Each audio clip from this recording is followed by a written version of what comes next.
If you mention British-made horror movies, you immediately think of Hammer Films. And if you look at Hammer's output during the 1950s, 60s and 70s, there's not a lot of people that can argue about that.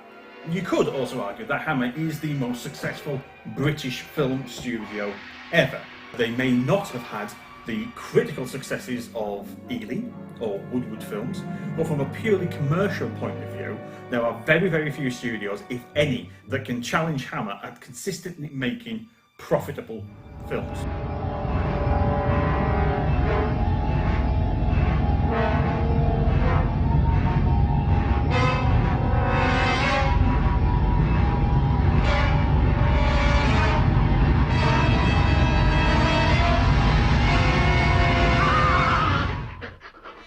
But Hammer did have some competition in the horror film market, mainly from Amicus Productions.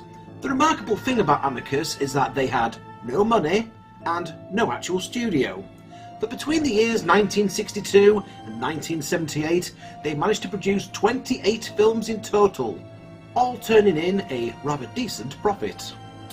Started by Milton Subotsky and Max J. Rosenberg, Amicus, a studio without walls, made use of the Eady levy. Now, this was a way for British filmmakers to receive a subsidy from the UK government to help with the production of films, as long as a minimum of 85% of the film was shot in the United Kingdom or the Commonwealth, and only 3 non-British individual salaries could be excluded from the costs of the actual film, so ensuring the employment of British actors, technicians and film crew. So from private investment, money from the Eady levy, and as low a budget that was practically possible, Subotsky and Rosenberg hit upon an idea that Hammer hadn't done: portmanteau films.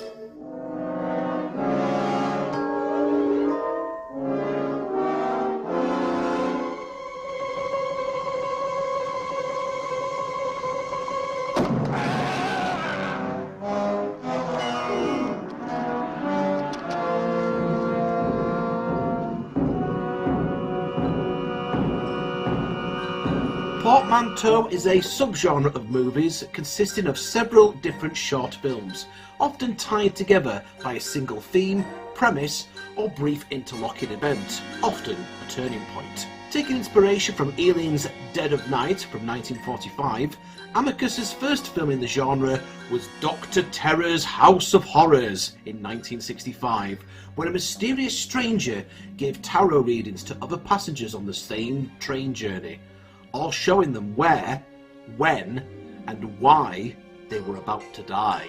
So Amicus had further successes in this genre over the years with The Torture Garden, The House That Dripped Blood, Asylum, Tales from the Crypt, Vault of Horror, and From Beyond the Grave.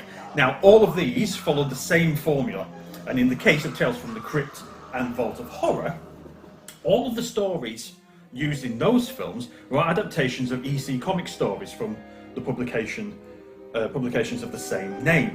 And as comic book adaptations, they work really, really, really well. Now, very, very quickly, before we go on with Doctor Who, we'll talk a little bit about EC Comics. EC Comics was a comics company in America.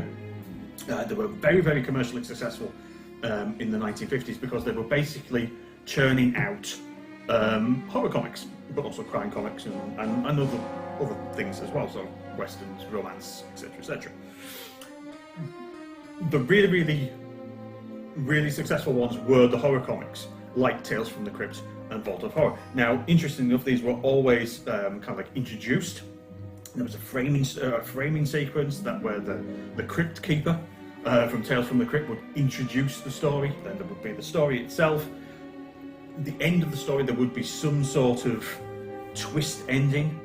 There would be a moral to it as well, you know. And then the Crypt Keeper would then sort of close the comic.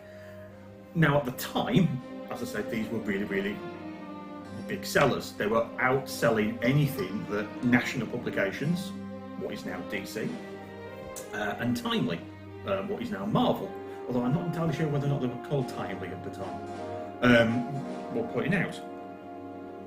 the issue is that at the height of sort of McCarthyism in the States, a rather misguided gentleman called Dr. Frederick Wortham, who wasn't actually a doctor, wrote a book called Seduction of the Innocent, and basically in this book he said that the main cause for juvenile delinquency in America was all down to comic books, and EC Comics, and particularly its publisher Bill Gaines, was public enemy number one.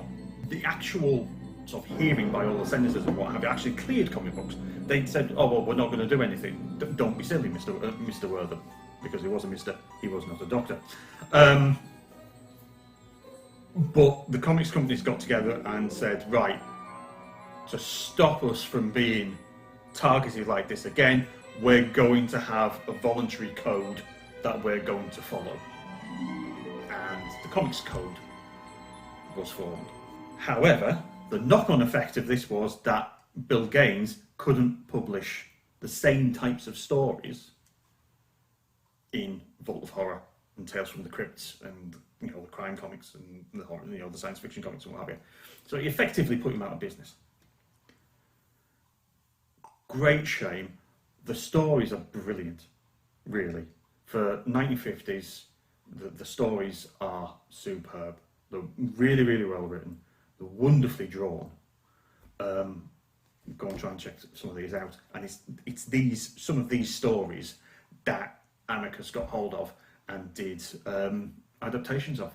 Some of the very, very first comic book adaptations in films. It's not bad going. Amicus did not solely concentrate on horror.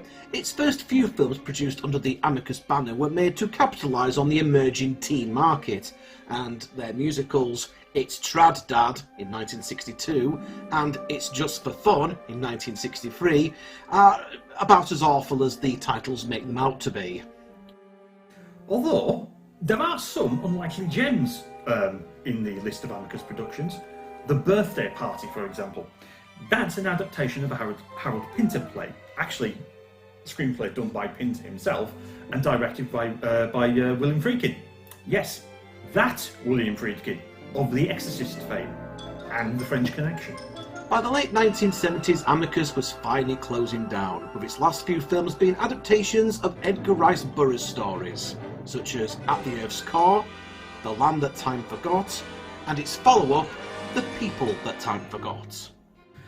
After Amicus closed its non-existent doors, Subotsky relocated to Canada for a time and unsuccessfully tried to carry on the anthology tradition with such films as The Uncanny in 1977 and The Monster Club in 1980. Peter Cushing came along for the ride for the former, but he passed on the latter.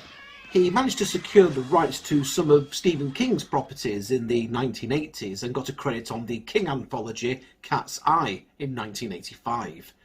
His final credits, again based on Stephen King films, would be The Lawnmower Man in 1992, Sometimes They Come Back in 1991, and its sequel, Sometimes They Come Back Again, in 1996. He passed away in 1991.